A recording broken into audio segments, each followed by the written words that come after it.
After reading the article, Who's That Walking on My Bridge? Transmedia Shifts in Trolling and Game Forums by Richard Colby and Rebecca Schultz Colby, I couldn't help but to ponder the communicative force of trolling.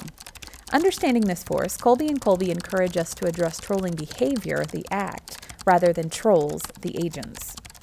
My experience with trolls has been minimal, due in part to my decision to adopt the Mississippi wisdom of my father, who always told me, the only thing that happens when you get in a fight with a skunk is that you both come out smelling.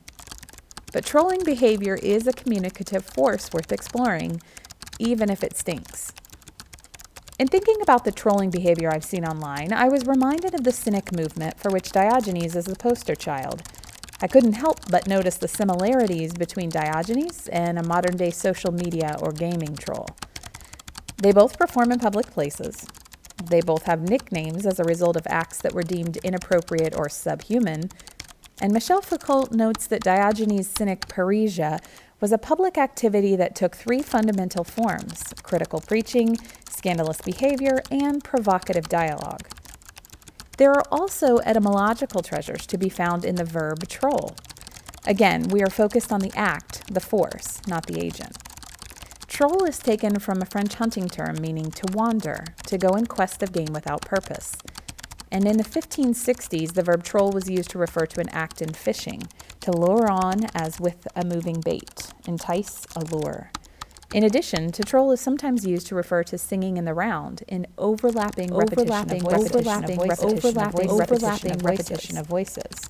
All of these definitions of the verb to troll speak into the communicative force we know today as trolling. Colby and Colby also mention two communicative forces that usually appear in the gaming forum: competition and cooperation. Trolling behavior, while often interrupting and chaotic, might also serve as an oddly serendipitous force of oscillation between these other forces.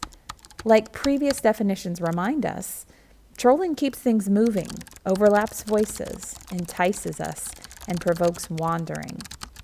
Could it be that trolling is a return to cynicism in that it moves us and pushes us between competition and cooperation, between the polis and the pagus, between the life of a respected, privileged citizen and that of a dog?